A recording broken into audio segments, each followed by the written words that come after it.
Hi, and welcome to Northern News. I'm Juliet Scelza. Thanks for joining us. Today we will be highlighting several recent events in the Northern Burlington School District, including some exciting things here at the high school, a recent middle school field trip, several varsity sports teams, Northern's FFA, a unique learning activity with one of our electives, a recent guest speaker here at our school, and the DECA Club's involvement in a great community event.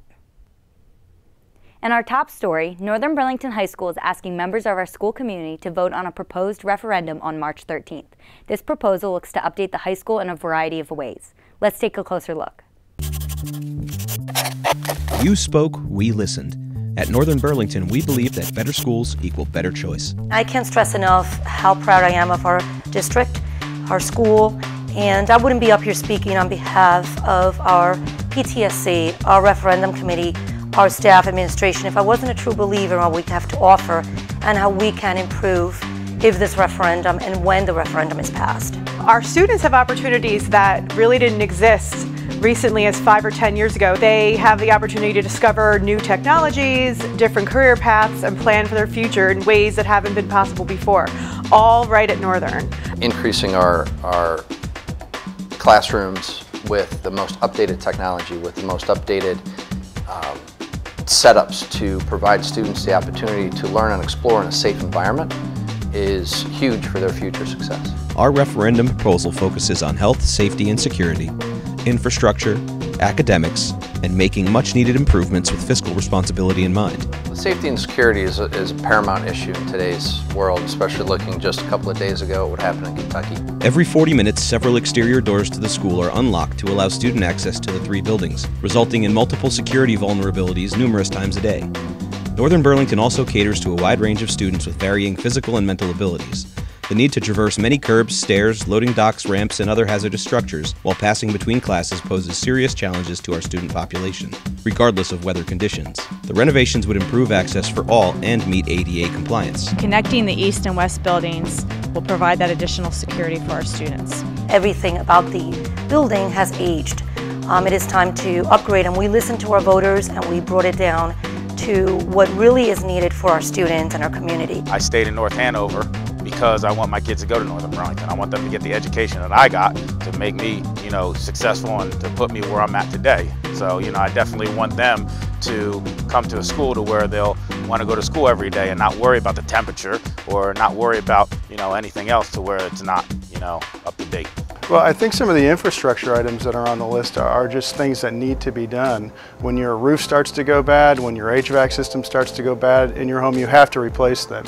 And they have items here that are far past their lifespan that need to be addressed. If you have to go back in and spend another couple $100,000 remediating mold, remediating broken down buildings, broken down walls, it's going to cost that much more in the long run. That's not covered under referendum. Most school districts have upgraded systems, have upgraded HVAC systems, and I believe that this is the most important piece to our school and also helps with the educational setting. The referendum will enable us to reconfigure learning spaces for classes so that our kids can really experience all that our subjects have to offer. Northern Burlington's referendum aims to address our health, safety, and security needs with main entrance safety renovations, climate control upgrades, new construction to connect the east and west buildings, creating a secure closed campus, a new building-wide security system, and an updated emergency communications system to provide staff members with a safer and easier way to contact emergency services when needed. Core infrastructure improvements include roof replacement, boiler replacement, HVAC upgrades, plumbing and electrical upgrades, improvements to accessibility for people with disabilities, and a significant cafeteria expansion. The proposal includes the improvement of instructional spaces, expansion of the STEM curriculum, expansion and technological upgrades of the media center, additional applied technology classrooms, and flexible learning environments.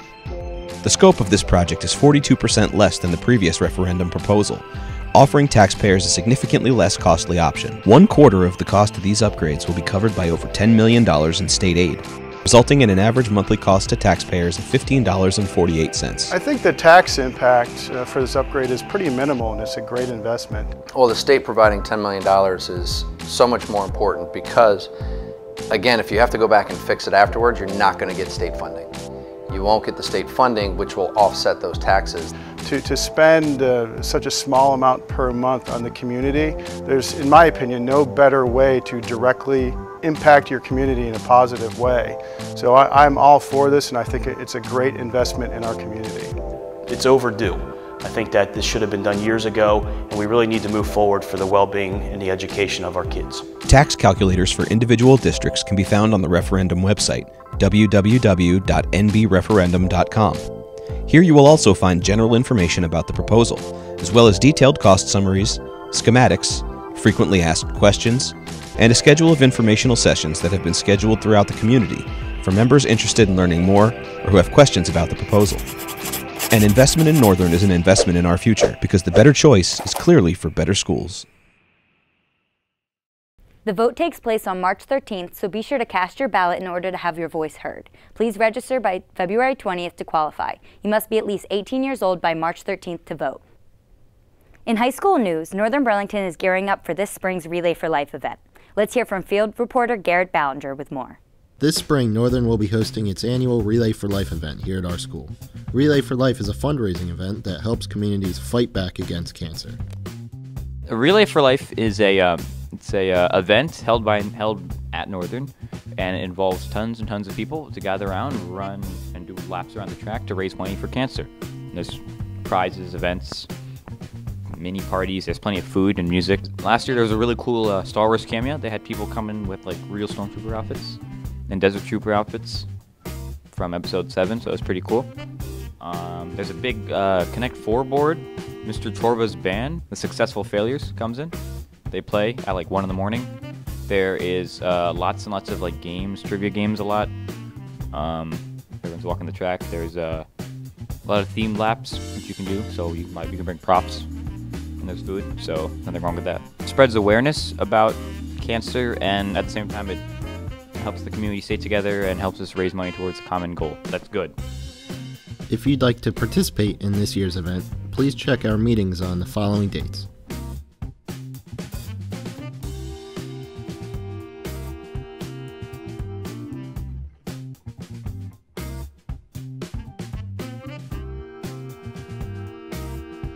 From Northern TV, I'm Garrett Ballinger.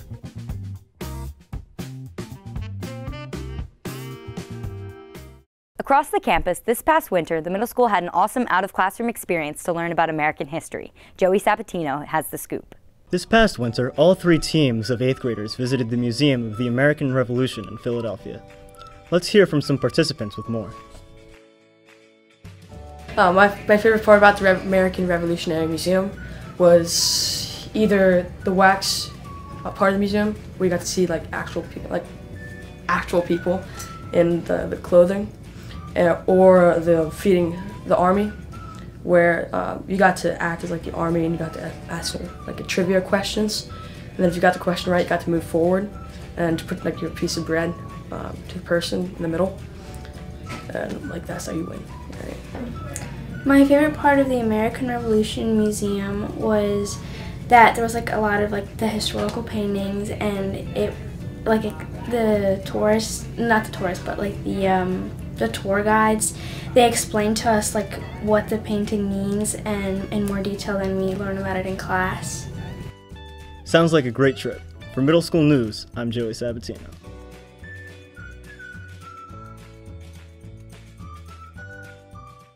For this episode's sports news, we took a look at the upcoming boys volleyball and girls softball teams. Let's go to the field and the courts for more. Northern's boys volleyball, led by seniors Ethan Shaw and Trevor Rossi, looked to have another successful season following last year's season record of 16-9. They hope to advance to state playoffs again. My name is Anthony Villani. I play middle back. Our team would like to improve next season. We need more practice. We did good last season. We went positive record, and we need to know our players and get a good team chem going. Our biggest rival is RV. They're a big competition to us. I'm looking forward to playing volleyball and spending time with my friends. It's one of my favorite sports, and it's a good way to get my activity in and exercise after school. And good luck, boys. For Northern TV, I'm Maria Spano.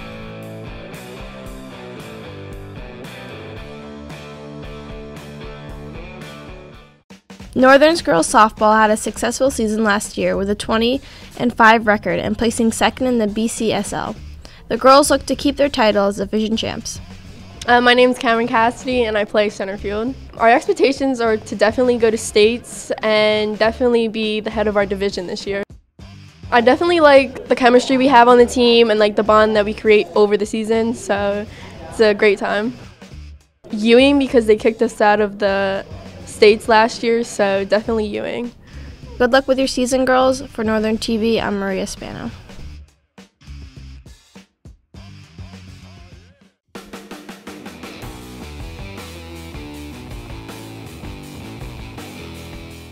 This month, we'd like to showcase the agricultural programs here at our district. Both Northern Burlington Middle School and High School offer a variety of agricultural programs, as well as other career and technical education courses. We spoke with one of our teachers about what students experience in the unique offerings. Hello, I'm Dr. Robin McLean, an agricultural science teacher at Northern Burlington County Regional Middle School. I'm fortunate to be able to work in a district that has career and technical education both at the middle school and the high school levels, allowing for a transition for students to be able to gain some of those skills in the middle school, do some basic career exploration, and then apply those skills in a comprehensive high school. So we try to get students involved with volunteer efforts, maybe things like volunteering at the SPCA or in the agricultural setting, a supervised agricultural experience program where we simply say, you know, are you developing skills in taking care of a pet at home, that transferable responsibility. Thank you. When I think career and technical education in the middle school, we're fortunate at Northern Burlington that students who aren't involved in band or chorus or the Rogate program take an elective cycle. One of the areas in the elective cycle is called Pathways to Success. What that does is it provides them with organization skills, time management skills, and goal setting skills. All of those things are critical aspects. The 8th graders get to explore some electives such as business and careers, where they use New Jersey CAN and identify possible career options, talk about some career skills in that perspective. So they're starting to explore careers, think of those critical thinking skills. We also have an applied technology elective where there's problem solving that students are engaging in. There's critical thinking that they need to take a look at. And in the course I teach for 8th graders, the year-long course, Introduction to Agriculture, Food, and Natural Resources, we have a component where they look at communication skills and speaking and developing debate. And so those skills are all transferable to the work world. Middle school and high school does have some differences, and I've had the opportunity to teach both. One of the aspects that I've explored with middle school is as we create projects, there needs to be more stopgaps along the way, more opportunity to kind of check in, see student progress, and give them feedback, where sometimes high school students have developed those skills of independence and some confidence skills that middle schoolers don't have. So when it comes to project-based learning, it's a lot of putting supports along the way so that students are able to be successful. We are fortunate because the teachers that are teaching the career and technical education courses have expertise in those areas. I come in as the agriculture teacher, and that was my certification as I went through college. The teachers that teach the business courses and the applied technology courses, they have that certification. So I don't think there's an obstacle or a barrier as far as teacher content knowledge for us, but it comes with how can we create a pathway for them to the high school? What sort of skills can we help them gain as they become high school students to further apply their career skills and develop some of those skills? We are very fortunate in New Jersey because FFA is one of the organizations that we have for students in the middle school, and we then are able to transition to our high school chapter. One of the challenges we face at the middle school level is that our middle school population of agricultural education in this state is small. Therefore, students have the challenge of competing against high schoolers in career development events, which gives them a challenge, but also helps them be more prepared as high schoolers so they know what to expect and anticipate. And I believe that we're fortunate to have the support of our administration and also the New Jersey Career and Technical Education Department and Office that allows us to provide those opportunities for students. Special thanks to Dr. McLean and all of our ag students here at Northern. From Northern TV, I'm Garrett Ballinger.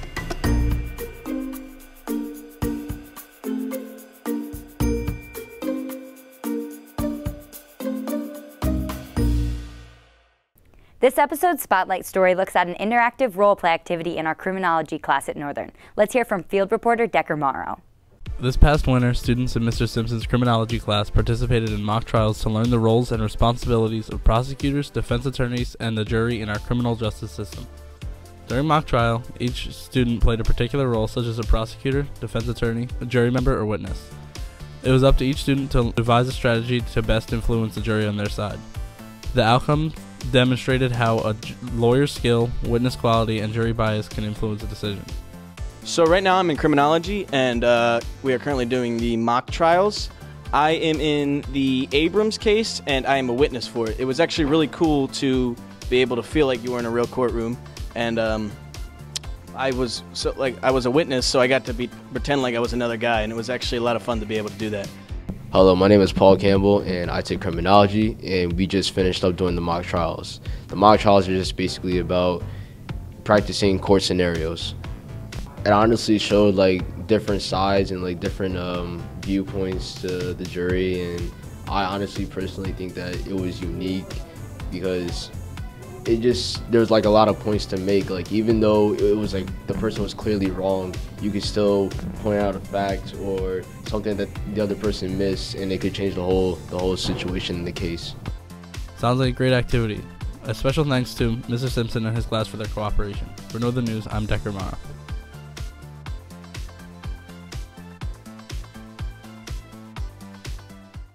In community news, Northern's High School DECA Club recently participated in a charitable activity to help the less fortunate children in New Jersey. Let's go to Corey D'Imperio with more.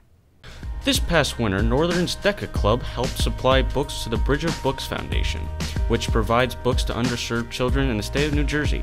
Students and staff donated slightly used or new books in drop-off boxes located in the East and West Main offices and faculty rooms. Hi, I'm Juliet Scelza, and I am a member of DECA. The Bridge of Books Foundation fundraises books for kids in need. It is a nice thing to do so kids can get educated and entertain themselves in the process. Hi, I'm Hannah Marshall, and I'm a member of DECA here at Northern Burlington. This year, DECA is doing a service project with Bridge of Books where members of the community can donate old and used books from ages K through 12 for kids in need.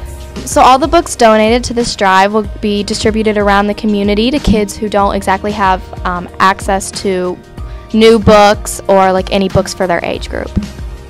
So DECA is very excited about this service project because not only are we helping our community and giving back, but we're also bringing the school together and kids together, all for this charitable cause. Thank you to everyone who donated. For Northern TV, I'm Corey D'Imperio.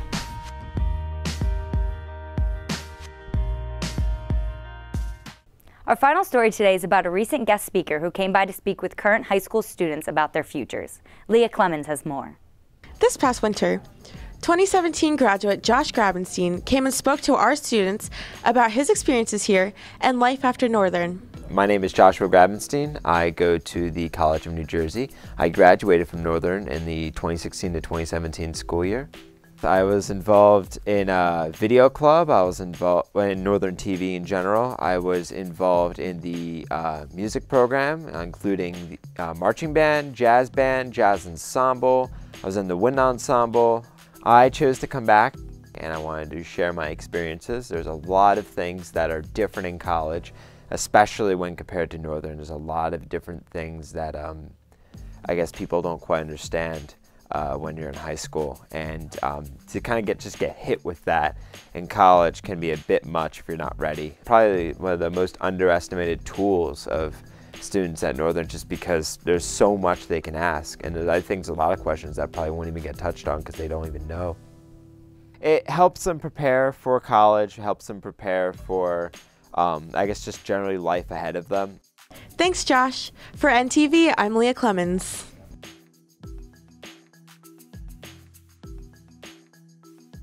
That wraps up my final episode of Northern News. I would like to personally thank Mr. Pona and Mr. Dowd for all of their assistance in my years as our anchor. I would also like to thank our school and community for their support. For Northern TV, I'm Juliet Scelza, signing off.